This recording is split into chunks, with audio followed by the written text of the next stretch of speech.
Today we'll be talking about the Great Depression, and we'll also discuss how FDR's policy mitigated the crisis. The stock market was surging when Herbert Hoover took office in 1929. But key sectors in the economy had ceased to perform well. Spending on automobiles and construction, two of the boom industries of the 1920s, were in decline, and consumers were not buying as many goods as the factories were producing. Many skilled workers had enjoyed wage increases, but elsewhere wages had stagnated. By 1928, companies also had far more plant space and employees than they needed. Corporations downsized in response to this problem, thereby expanding the pool of Americans who could not afford consumer goods. In addition, 2% of Americans commanded 28% of national income, whereas 60% received just under 25% of it. This stark income inequality deprived the economy of money that might otherwise have been spent on consumer goods and, in turn, well-paid jobs. All told, more than 50% of Americans were living on or under the poverty line with little or no disposable income for consumer goods. The post-World War I agricultural depression did not recede. Low prices for meat and produce and the steep price of farm machinery led farmers to mortgage their property as a way of boosting income, whereas sharecroppers and renters sought other kinds of loan. By 1928, many farmers, unable to service their loans, had lost their farms to foreclosure, which caused hundreds of rural banks to fail. In the cities, meanwhile, the dramatic growth of consumer and commercial debt had freed up money for consumption and investment. But it had also made the economy appear much stronger than it really was. People were spending money they had not yet earned or accumulated. A fine practice as long as the economy expanded fast enough for them to reap the profits, but dangerous if growth slowed. The lightning-fast extension of credit domestically was paralleled in international finance, with the European allies together owing the US Treasury upwards of $9 billion, with a hope to repay using the hefty repatriations they imposed on Germany and Austria. Instead, a vicious cycle emerged, in which US banks loaned money to European nations, which in turn used the loans to pay off their debts to the United States. By the late 1920s, Europe was caught in a sinkhole of debt. US banks responded in 1928 by raising interest rates and sometimes refusing to lend to Europe. This, in turn, pushed European governments to the verge of defaulting on their loans altogether. We'll talk about this in detail after a few slides. Investors in American stock markets ignored these troubling signs, pushing the market to record highs in the summer of 1929. Experienced investors began worrying that the market was tremendously overvalued. News that building construction and new car sales subdued further fueled anxiety, as did rumors that major investors expected a correction or a decline. On the morning of Thursday, October 24, after weeks of uncertainty and volatility, investors rushed to sell their securities on the New York Stock Exchange. But they could find no buyers, and the price of stocks declined. By lunchtime, the market had suffered a $9 billion loss. Despite the effort of JP Morgan Bank to buy up masses of unwanted securities, a move that briefly stabilized the market, on the following Tuesday, October 29, investors dumped as many shares as they could. The result of Black Tuesday, as the day became known, was the single largest one-day loss in history. Finance company Goldman Sachs, General Electric, and AT&T lost upwards of 40% of their value. By the time the Wall Street crash was over, the panic had spread, and brokers were desperately demanding the repayment of investors' loans. Although reports of suicide were greatly exaggerated, a number of prominent investors took their lives that day. The market stabilized over the next few weeks, but it commenced a slow downward trajectory.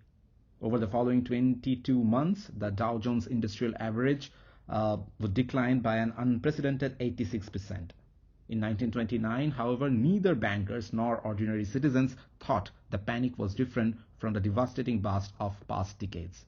President Hoover confidently asserted that the fundamental business of the country is sound, but the basic structural problems in the domestic and international economy remained, and were aggravated by the sudden loss of investment capital, the collapse of consumer spending, and the industry's mass layoffs. Although Americans barely realized it in 1929, the single worst economic catastrophe in the nation's history had only just begun. Immediately following the Wall Street crash of 1929, President Herbert Hoover cut taxes on the theory that this measure would give consumers more disposable income and stimulate investment. The Republican president reassured the nation that the economy was fundamentally sound and had suffered only a temporary setback. Hard work, private and state relief organizations, and business leadership would reverse the slump. Over the next few years, as millions lost their jobs and homes and were thrown off their land, voters grew disillusioned with Hoover's approach. The stock market recovered temporarily, but then continued its descent through 1931. Companies once thought to be invincible lost 90% of their stock value and closed many plants. By 1930, 26,000 businesses had failed. Surviving industries operated at less than a fifth of their previous capacity, and newspapers grimly reported massive layoffs. Meanwhile, the depression spread to the global financial system as troubled US banks recalled loans from Germany and Austria. A chain reaction began when Germany defaulted on repatriations to France and Britain, causing those nations to default on their US loans. Fearing that international defaults threatened their own savings, consumers rushed to withdraw their funds, triggering the collapse of more US banks. Interest rate rose, and by 1932, almost 5,000 banks had closed, taking the savings of 9 million Americans with them.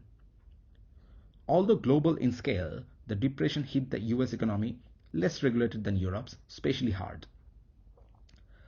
Some industrial cities were devastated. In Chicago and Cleveland in 1932, unemployment rates jumped to 50%, while the Ohio cities of Akron and Toledo counted even higher rates of people out of work. Nationwide, 1 in 4 employees were thrown out of work. Many of those who remained employed worked shorter hours for lower wages. Unlike many European nations, the United States lacked a safety net of federal unemployment insurance, healthcare, and social security that might have saved millions of people from abject poverty. Over half a million people lost their homes to foreclosure, and millions were evicted from rental properties. The depression affected all workers, but it hurt some more than others. Wage-earning women were the first to lose their jobs in the popular belief that men needed the work more. Local governments and employers association campaigned against women's employment, and all but 25% of school districts banned female teachers. As the depression wore on, however, more women were compelled to find part-time work, often because their husbands' incomes had been cut so severely. Employers also extended existing racial hierarchies that excluded minorities from certain skilled positions and professions. Companies routinely fired people of color fast to free up jobs for the whites. By 1932, black men were twice as likely as white men to be unemployed. As joblessness spread, once vibrant black neighborhoods such as Chicago's South Side and New York's Harlem suffered disproportionate levels of poverty and despair. The crash of 1929 initially had little effect on rural people, but the depression that followed accelerated the long-term mass migration of small farmers off the land. Prices for meat, dairy, and produce were already at ruinous levels, and debt and foreclosure rates were rising. Almost 1/3 of all the farming families lost their land when they could not make mortgage payments. In some regions, parents cut children's meal to 2 per day. Hospitals observed record numbers of illness and deaths from malnutrition. Many middle-class Americans also experienced a sudden fall in their fortunes. Doctors, teachers, and other college-educated people suffered salary cuts. Millions lost their life savings, disposable income, and credit. Although most wealthy Americans maintained their high standard of living, they lost between 50% and 90% of their investments, and some were ruined. These economic developments made Hoover even more unpopular. Nonetheless, Republicans retained the embattled Hoover as their candidate in the 1932 presidential election. Franklin Roosevelt, a wealthy New York politician and distant cousin of Theodore Roosevelt, won the Democratic nominee. FDR brought to the Democratic ticket the fighting spirit that had carried him through his health crisis. As governor of New York since 1928, he had actively promoted state relief programs. His track record led party members to agree that he had the right experience to guide the nation out of the Depression. Proclaiming that his opponent's insides were made of jelly, FDR lambasted Hoover for his evident lack of leadership and promised a New Deal for the American people. The US economy was at its lowest ebb when FDR was inaugurated in March 1933. 1 in every 3 adults was unemployed, and almost half the nation was at or below the poverty line. A deep collective anxiety gripped all but the wealthiest Americans. Many people, observing the rise of fascism in economically depressed Europe, wondered if America's liberal democracy was up to the task of rebuilding the economy. The new president was convinced that capitalism could survive only if it were thoroughly reformed. He also believed that he needed to act swiftly and decisively, and he understood that success would depend partly on the government's ability to win back the trust of citizens. The Fast New Deal, as historians refer to the reforms of 1933 and 1934, was as much a sustained campaign to rebuild America's confidence in government, the free market system, and themselves, as it was a set of economic reforms. President Roosevelt wasted no time in launching what historians call the Fast New Deal. Within 3 days of entering office, he took the unprecedented step of closing the nation's banks, effectively ending the run on banks, which had escalated after the election. He also sent Congress an emergency bill, the Emergency Banking Act of 1933, that directed the Treasury to inspect all banks and to reopen only those that could afford to operate. Federal assistance was extended to more stable banks, and dozens of weaker ones were reorganized. 24 hours later, FDR successfully pressed Congress to cut government salaries and veterans' pensions by almost 15%, a move that instantly trimmed $1 billion from the federal budget, and that boldly signaled to business that he was prepared to cut government spending. By the end of the week, he had backed a third major bill, allowing the production and sale of beer, which freed the federal government from the expense of enforcing an unpopular law and empowered the states to tax the popular beverage. Tackling agriculture fast, the Agricultural Adjustment Act of 1933 was introduced that lowered the prices of basic products such as wheat and corn, providing some immediate relief for the farmers. Reforming the financial sector, whose reckless practices had helped run up stocks and property values in the late 1920s, was next. A series of laws established the basic regulatory framework we still have today. Under the Truth in Securities Act of 1933, all corporations issuing new shares had to provide the public with complete and accurate financial accounts. The new Federal Deposit Insurance Corporation insured deposits in banks so that the customers could not rush to withdraw their funds in mass panic. FDR also established the Securities and Exchange Commission in 1934, which he charged with policing the stock market. And the new Federal Housing Administration made fair, affordable mortgages available by ensuring bank loans extended for the purpose of home purchase or construction. Relieving unemployment was also a priority. Rather than giving unemployed Americans handouts, however, the administration endeavored to put men back to work in the belief that paid employment would restore self-respect.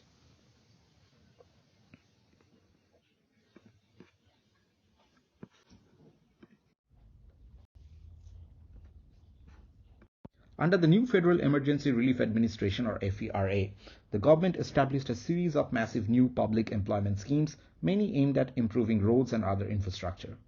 Over 4 million people worked on road, school, and park construction under the direction of FERA's Civil Works Association between 1934 and 1936.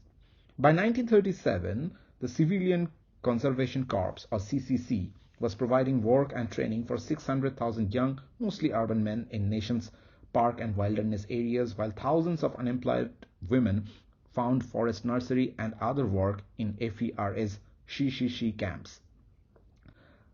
Minority youth, including black people and Mexican Americans, joined the CCC by the thousands. One of the most popular New Deal programs, the CCC restored damaged ecosystem and raised public support for conservation. Strenuous outdoor labor and copious good food also restored underweight, malnourished young people to good health and vitality. The most significant and ambitious reform of the first New Deal was the National Industrial Recovery Act, which fundamentally altered US industrial relations and dramatically extended public work schemes.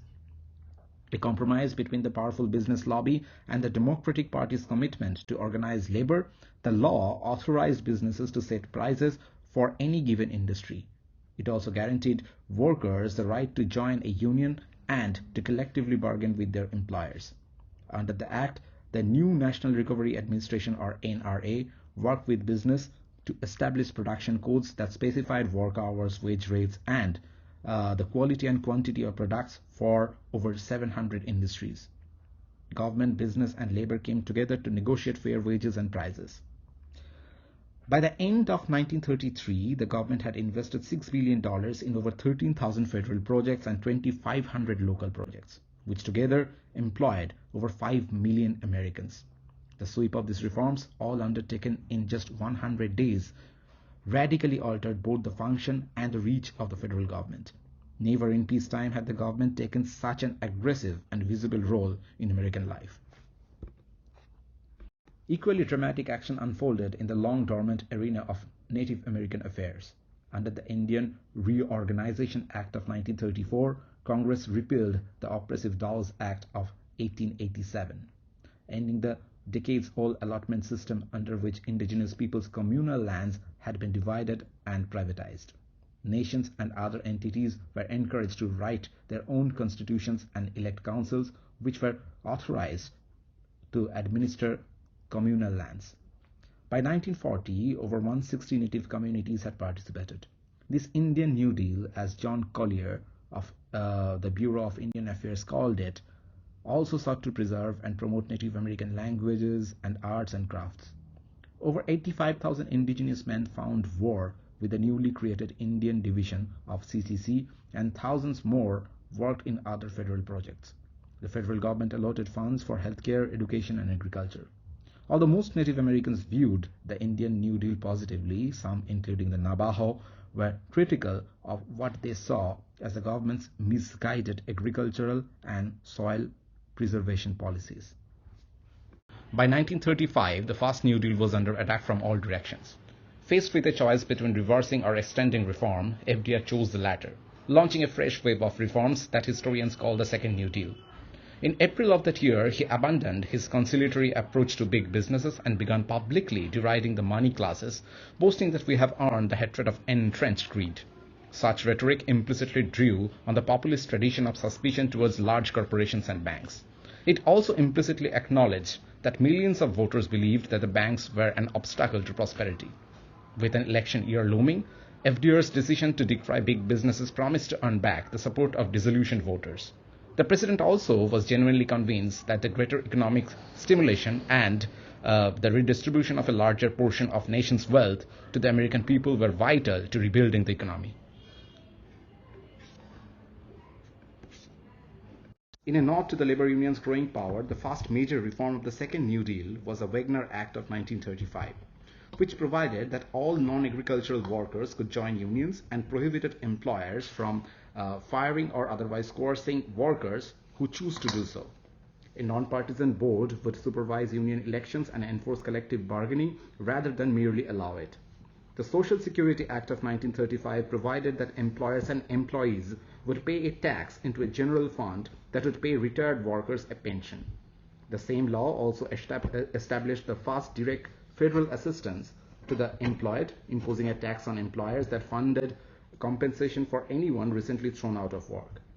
FDR also fortified existing employment programs, including the Works Progress Administration, or WPA, which became the principal federal relief agency. Over the next 8 years, 8.5 million Americans worked for WPA. The Second New Deal brought a surge of activity in the arts, largely because President Roosevelt believed that professional artists like other workers needed employment and that the creative arts were crucial to raising the nation's morale. At no other time has government funded the arts as generously as it did between 1935 and 1943, allocating around $100 million, equivalent to $1.9 billion today. Neither before nor since have artists so empathetically shaped American culture. Most government funding for the arts was channelized via WPA, which created 4 federal projects representing the visual arts, theater, music, and writing. The 40,000 artists employed by the WPA fanned out in every state, often working in remote areas. The Federal Music Project alone employed over 15,000 unemployed musicians to perform for public and radio audiences. By 1940, the project had also provided music lessons for 18 million eager American students. Painters and sculptors of the Federal Art Project transformed tens of thousands of public spaces, including parks, schools, and post offices, with vibrant murals, sculptures, and paintings. Much of this work portrayed scenes from early America, which many artists depicted nostalgically as a happy and prosperous place unlike their own world. There followed an outpouring of books, magazines, and movies on the American past. Some artists, however, chose contemporary and often quite controversial subject matters such as labor strikes.